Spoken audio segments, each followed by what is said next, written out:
The world held its breath this morning. At 2:17 a.m. Eastern Time, Iranian state television interrupted all regular broadcasting. A senior IRGC commander appeared on screen, flanked by clerics in black robes, and read a statement that stunned intelligence agencies from Washington to Tel Aviv to Moscow. Iran had just named its new supreme leader. His name is Mojtaba Khamenei. He is 56 years old. He is the son of the man America and Israel killed 10 days ago. And within hours of stepping into the most powerful seat in the Islamic Republic, he delivered a message directly aimed at the United States. A message that most of the major networks are covering with one headline, one sentence, and then moving on. I'm not moving on. Because what he actually said, the full statement, the specific language, the words that were translated but never broadcast in full, tells you something about the next phase of this war that nobody is prepared for. I've been tracking this story since the first strike on February 28th. I've read the intelligence assessments, the IAEA reports, the statements from the IRGC, the leaked transcript of Mojtaba's first national address. And what I found in those documents is worse than any headline you have seen today. Let me show you exactly what his first message to America said and why the White House went silent the moment they saw it. Before we go deeper, hit the subscribe button right now and turn on notifications. This story is moving by the hour, and the next 48 hours will determine whether this war escalates into something that affects every single person watching this video. You need to be here when the next update drops. Subscribe now. I'll wait. Let me give you the fast version of what brought us here. Mojtaba Khamenei, born September 8th, 1969, in the city of Mashhad in northeastern Iran. He grew up as his father, Ali Khamenei, rose from a revolutionary cleric to become the supreme leader of the Islamic Republic in 1989. Mojtaba spent decades operating entirely in the shadows. He studied theology at the seminaries of Qom, the most conservative religious training ground in the Shia world, under scholars known for their hardline rejection of any relationship with the West. He never held public office. He never gave press conferences. He was described by Iranian opposition groups as the ghost who runs everything. He controlled significant sections of the IRGC's intelligence apparatus. He had direct influence over the besieged militia, the paramilitary force that crushed the 2009 Green Movement protests with extraordinary violence. He was, by every account of anyone who studied him closely, more radical than his father, significantly more radical. And now, on day 10 of the war that America started by killing his father, he is the supreme leader of Iran. Here is how we got here in 10 days. Fast version, February 28th, 2026, day 1. The United States and Israel launch Operation Epic Fury. Joint strikes hit over 2,000 targets inside Iran. In the first wave of attacks, a precision strike on Tehran kills Supreme Leader Ali Khamenei, the man who had ruled Iran for 37 years. The White House names the operation. The world goes into immediate shock. March 1st through 4th, Iran retaliates. Hundreds of drones and ballistic missiles hit American military bases across the Gulf. Qatar, Bahrain, the UAE, Kuwait, Iraq. 6 U.S. service members are killed in the first days. The Pentagon confirms the deaths. Oil prices spiked past $100 a barrel for the first time since 2002.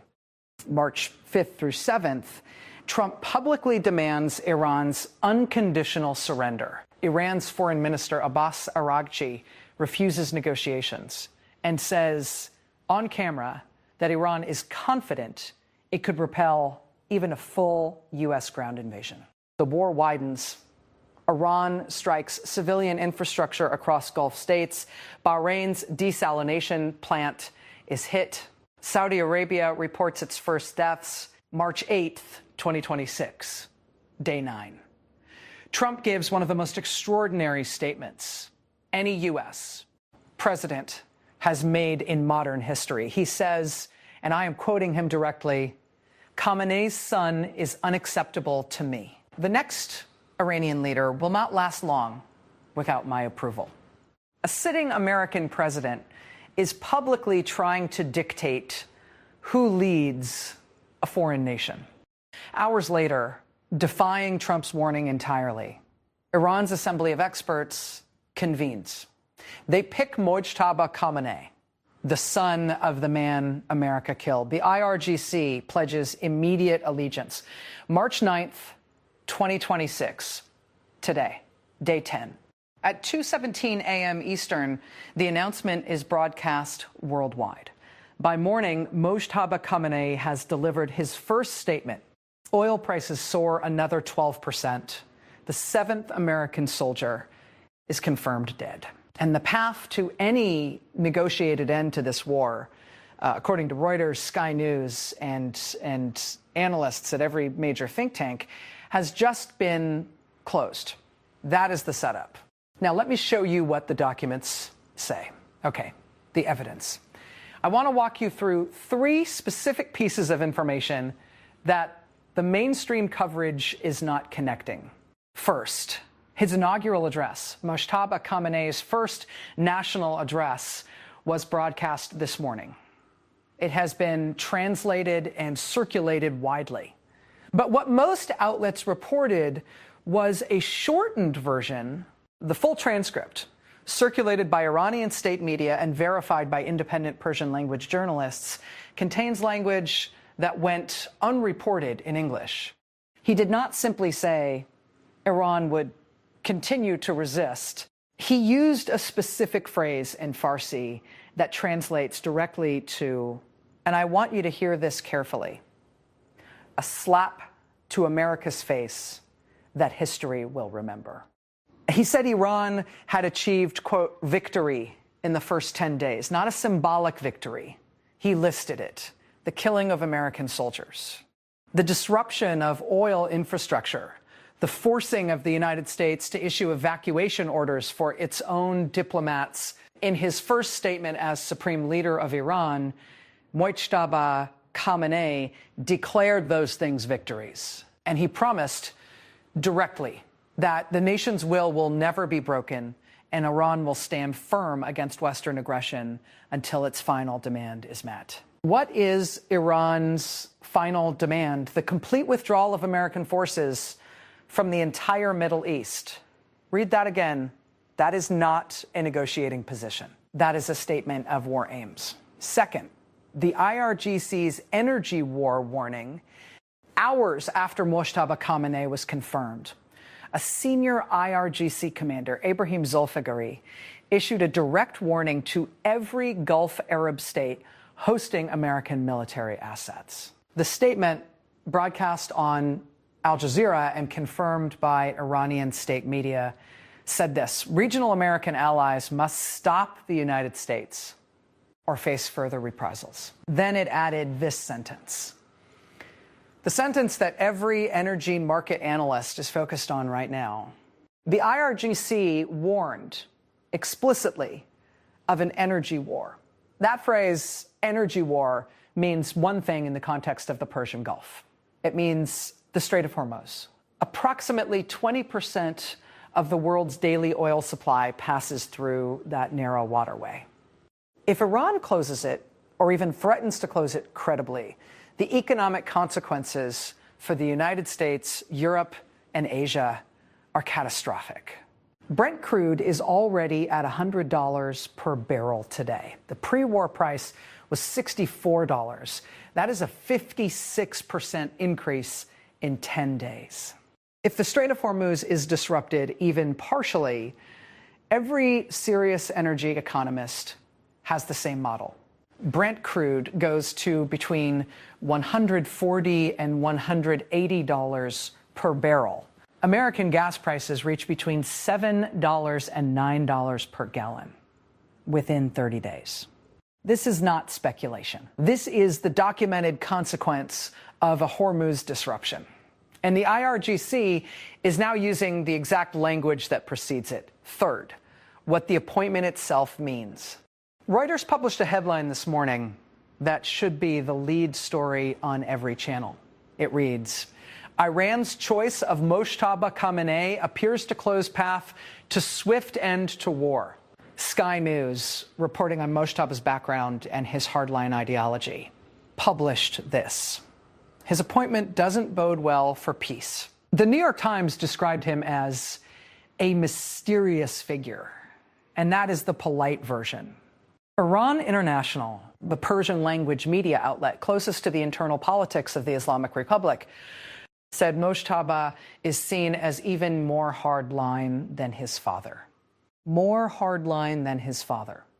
Ali Khamenei, the man who spent 37 years calling America the Great Satan, who funded Hezbollah and Hamas and the Houthis, who oversaw the development of ballistic missiles that can now reach American bases across the entire region, was, according to people who study Iran for a living, less radical than the man who just replaced him. That is the document evidence. Now, let me tell you what nobody is covering. Page through the intelligence assessment, background on Mojtaba Khamenei carefully, the profiles published by Iran International, PBS NewsHour, and Al Jazeera over the past 48 hours. And you find a detail that is buried in paragraph 12 or 13 of most profiles. Mojtaba Khamenei does not hold the rank of Ayatollah. Let me explain why that matters. The supreme leader of Iran is by definition the highest religious authority in the Shia Islamic legal tradition of governance, known as Walayat al-Faqih, the guardianship of the jurist. The entire constitutional framework of the Islamic Republic is built on the idea that the supreme leader must be the most qualified Islamic jurist in the country. Mojtaba Khamenei is not an Ayatollah. He studied at Qom but never achieved the scholarly rank required by the Constitution for the position he now holds. This means that Iran has just appointed a supreme leader who technically violates the constitutional basis of the Islamic Republic itself. Why does that matter strategically? Because it tells you who actually controls Iran right now.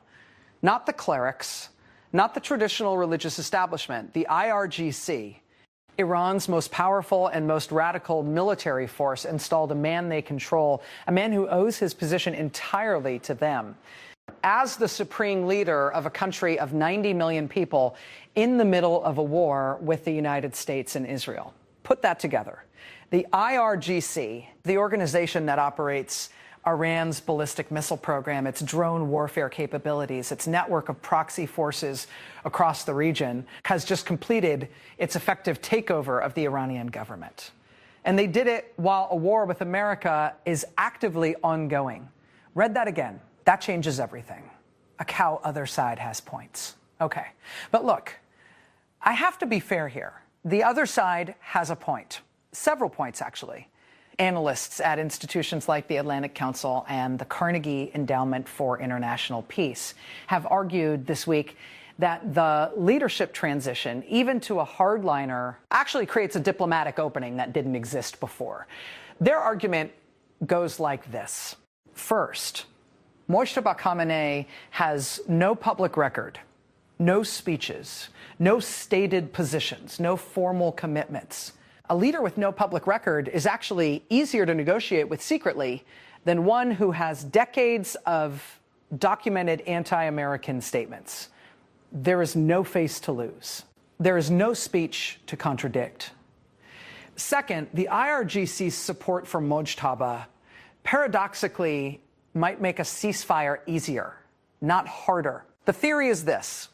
The IRGC controls the military. If the IRGC wants to fight, they fight. If the IRGC wants to stop, they stop. A supreme leader who is a creature of the IRGC can authorize a stop without it being a capitulation by the political establishment. Third, Iran is under enormous economic pressure. Oil at $100 is actually a benefit for Iran's oil revenues in the short term. But the war is destroying Iran's civilian infrastructure. The strikes have hit power grids, water systems, transportation networks. Iran International reports that internal pressure from the Iranian population for some form of negotiated resolution is real and growing.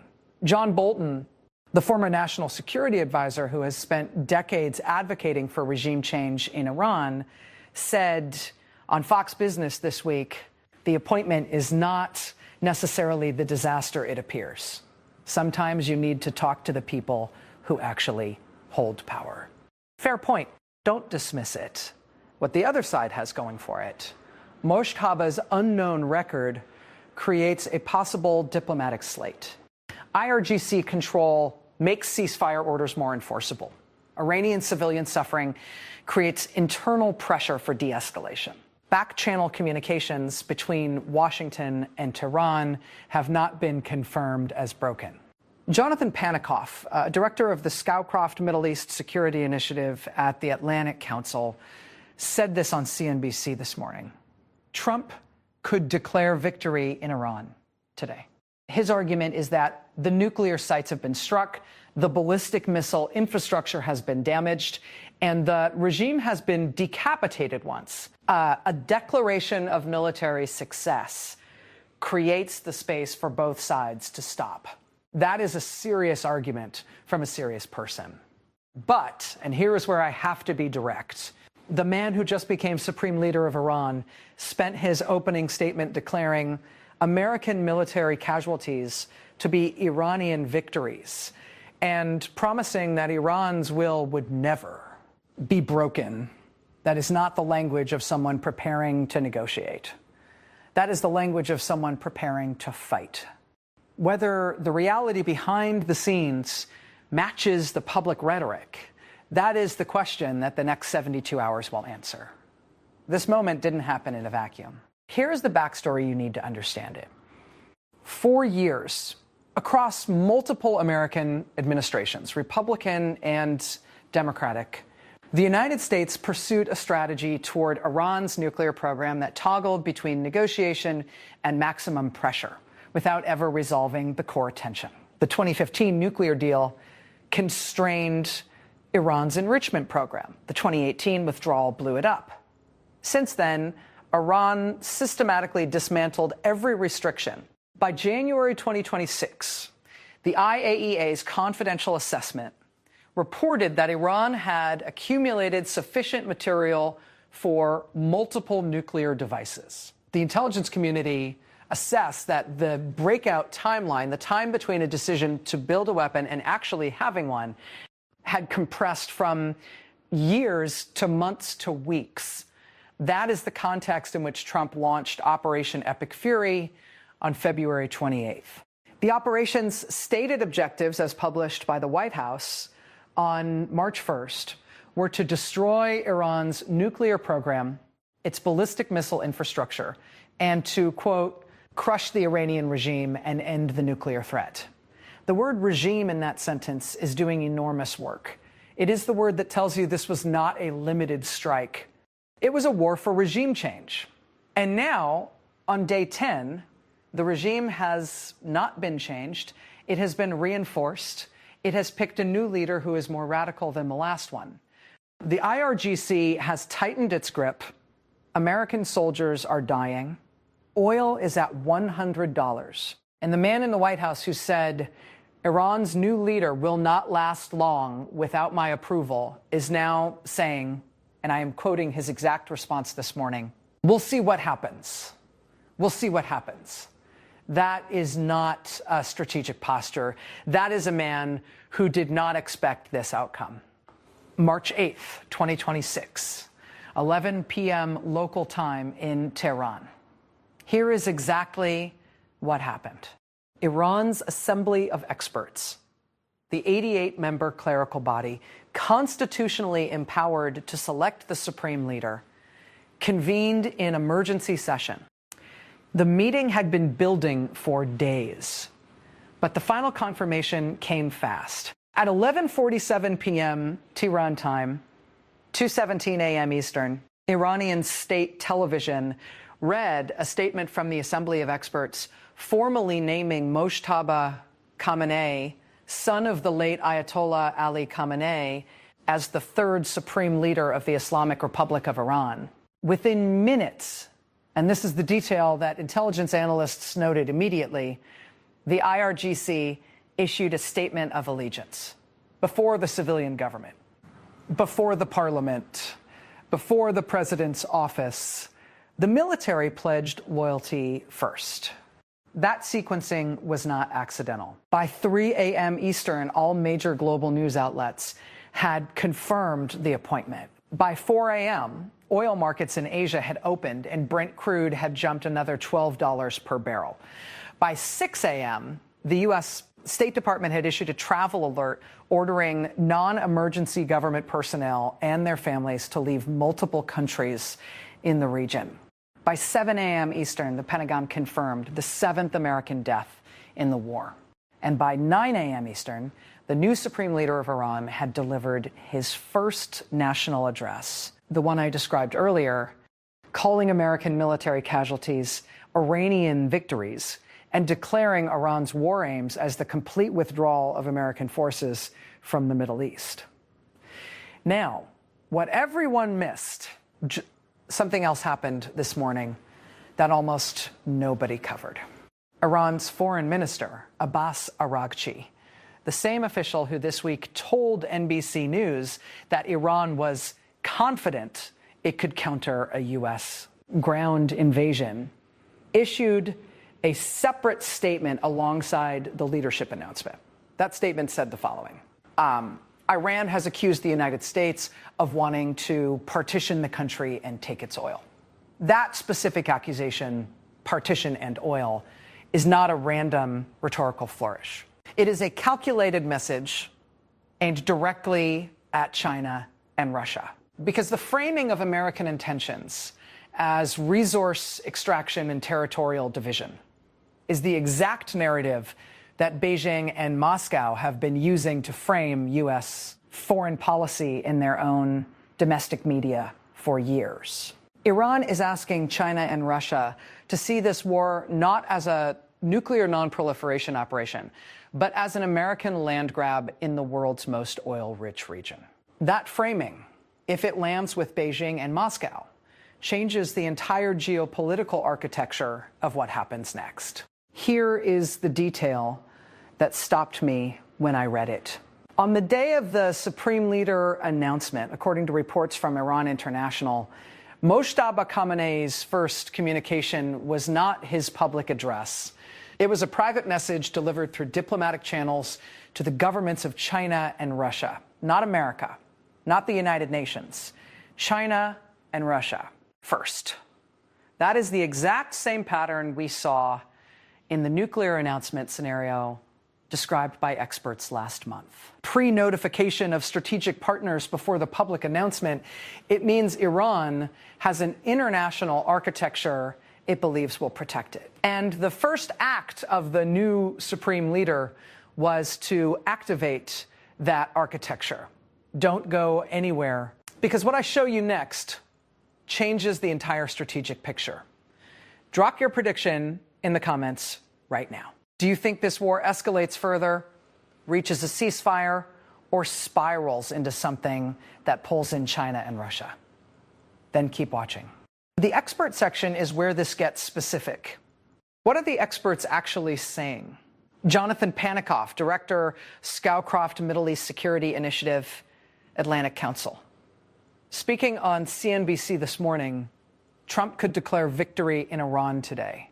The nuclear capabilities have been struck. The ballistic missile infrastructure has been damaged. The regime has been decapitated.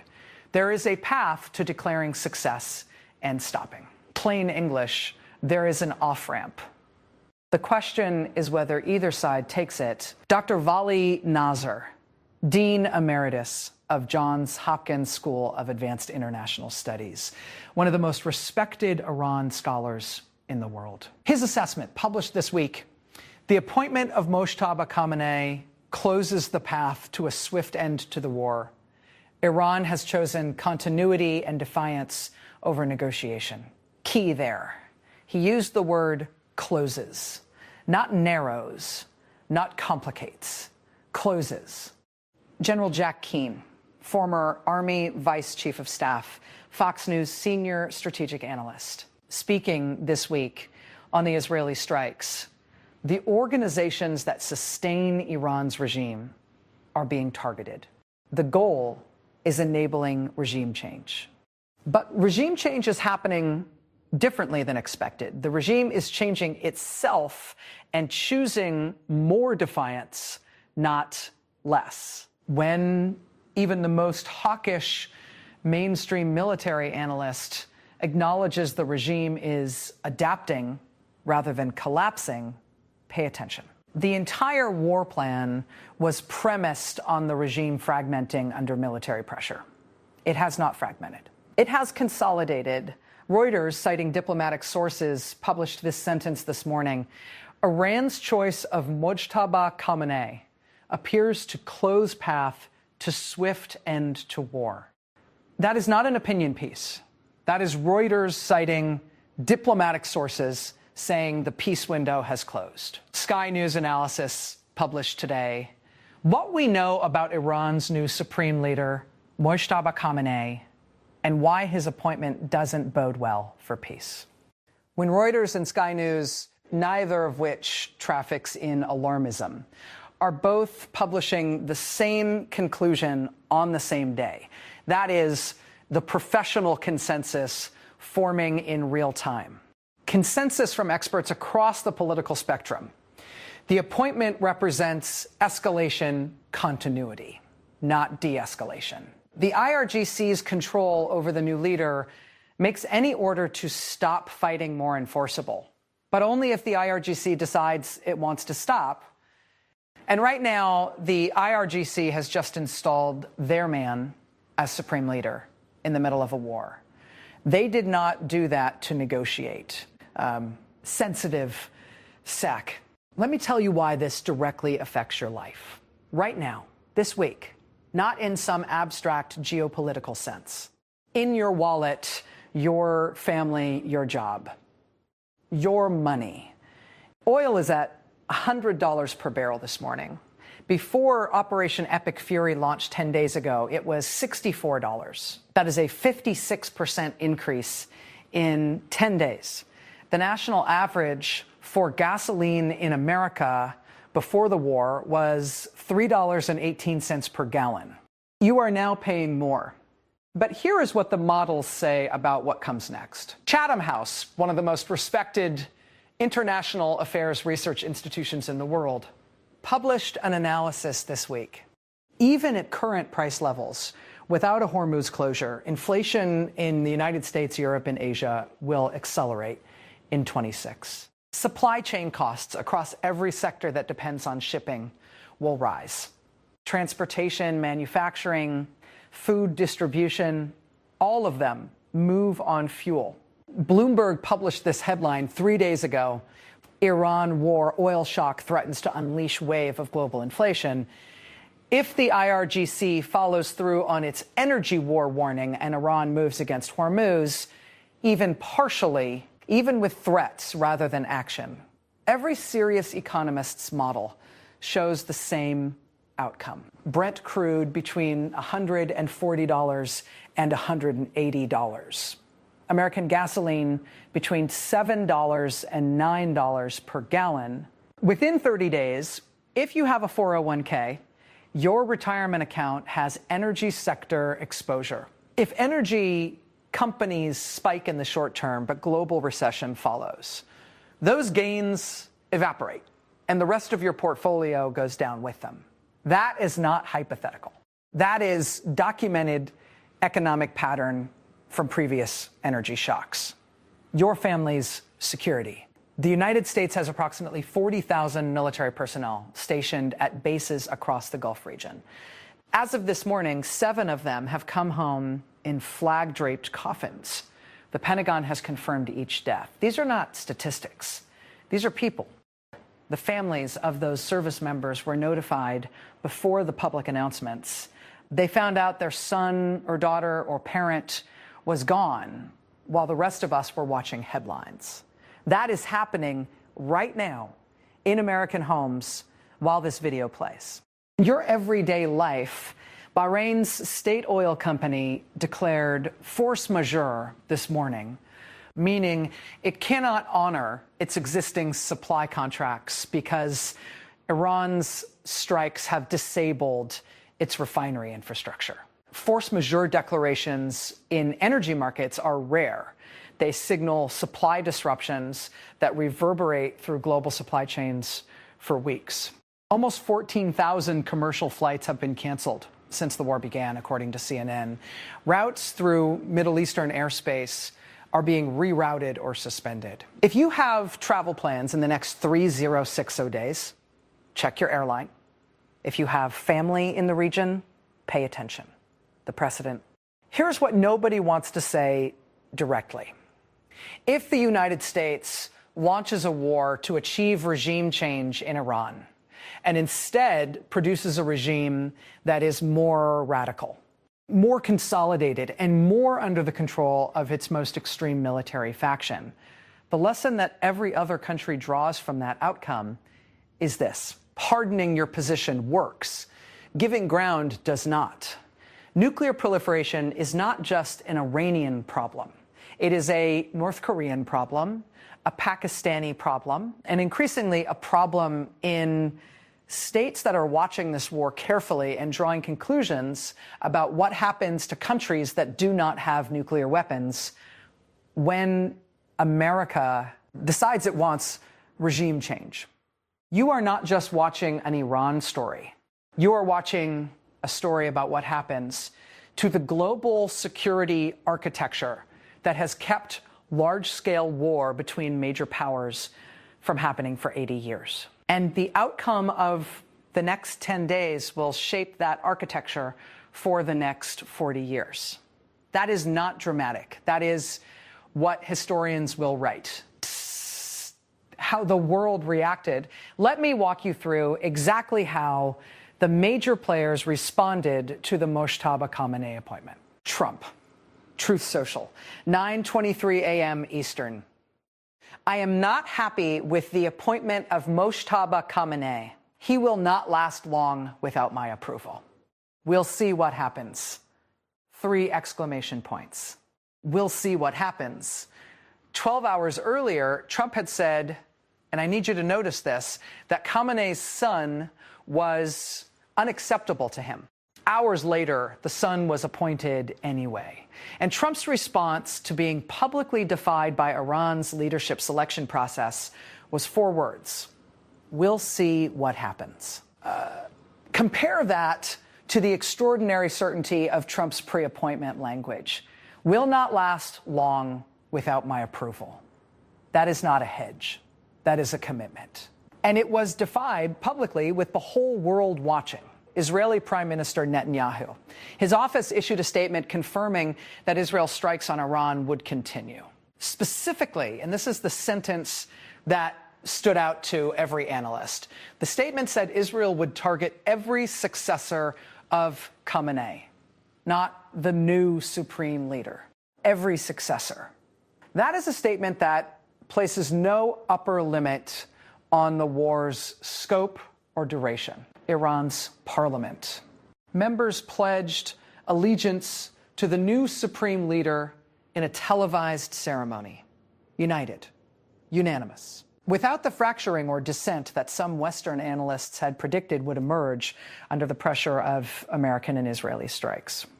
Russia and China. Neither government has issued statements directly criticizing the appointment. Neither has condemned it. The silence from both Beijing and Moscow is loud. They were pre-notified. They stayed quiet. That silence, in diplomatic terms, is a form of endorsement. The UN Secretary General Antonio Guterres issued a statement calling for immediate de-escalation and return to dialogue. That statement, in the current environment, is the geopolitical equivalent of asking a house fire to please calm down. It will not change anything. But its impotence is itself a data point about how functional the international order currently is. The appointment also made it worse on one specific dimension. Trump said the new leader was unacceptable. Iran appointed him anyway. That sequence, American president declaring a foreign leader unacceptable, that leader being installed regardless, is a public humiliation of American deterrence credibility that every government in the world has now observed. This is where it gets consequential. It is, let me be honest about what we don't know yet, because this story has moving parts that are still unresolved. One, what has been communicated between Washington and Tehran in back channels? The public statements from both sides are maximum pressure performances. Behind those performances, quiet conversations almost certainly exist. We don't know what is being said. Two, what is Mojtaba Khamenei's actual strategic doctrine? He has operated in the shadows his entire life. His public statements are those of someone who understands the performance requirements of his new role. Whether his private calculations are different, whether there is somewhere in his thinking a version of this that ends with a ceasefire, nobody outside his inner circle knows.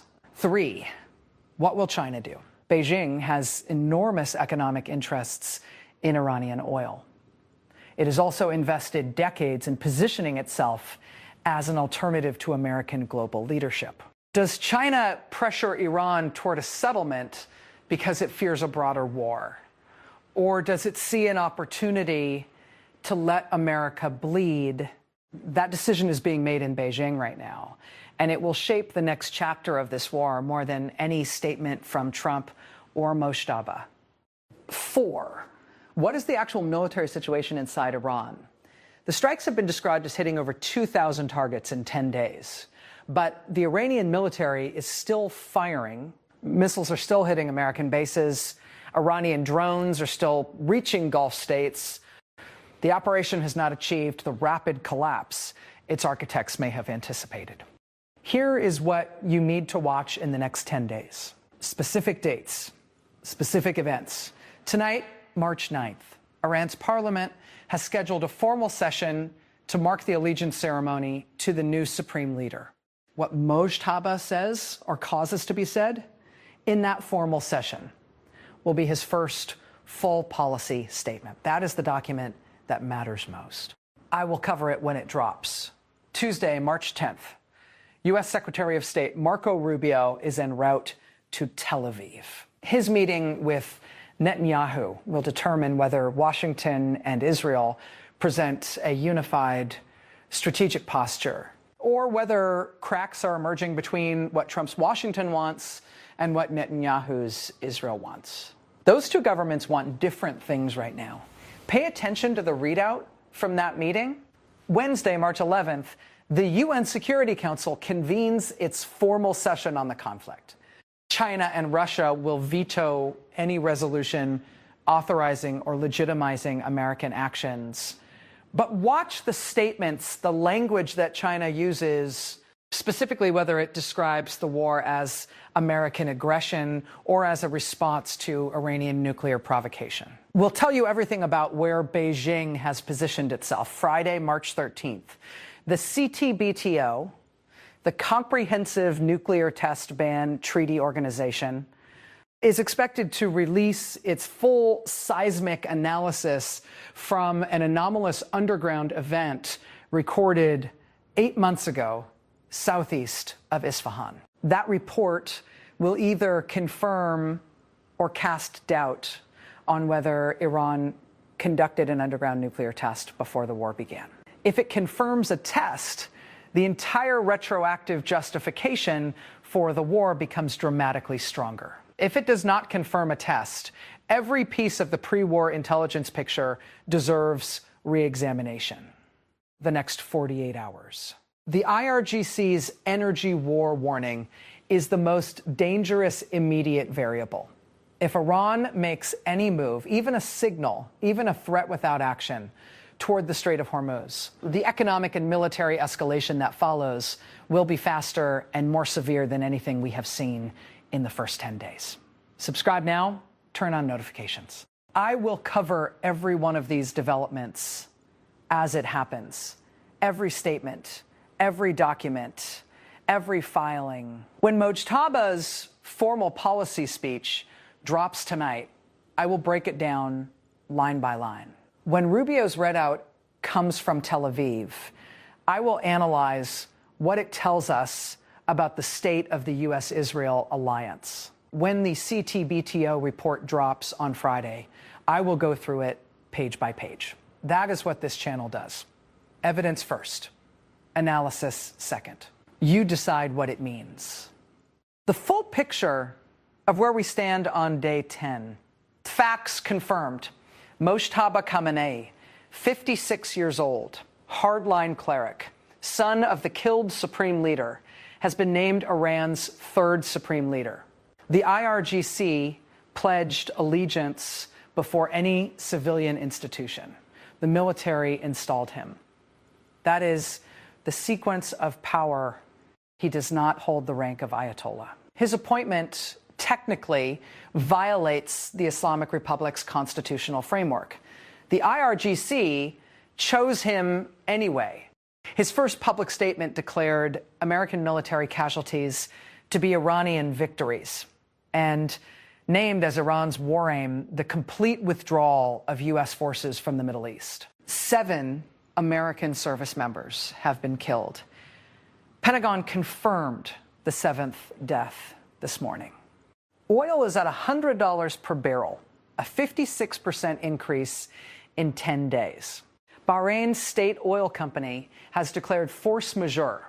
Iran's IRGC has issued an explicit energy war warning targeting the Strait of Hormuz. The U.S.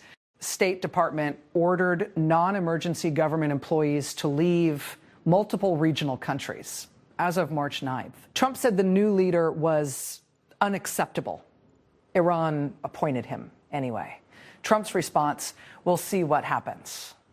What is not yet confirmed, whether back-channel negotiations are occurring, whether China will play a mediating or enabling role, whether the IRGC will follow through on energy war threats, whether Mojtaba's private strategic calculations differ from his public war language. The consensus of serious analysts, Reuters, the path to a swift end to the war has been closed by this appointment.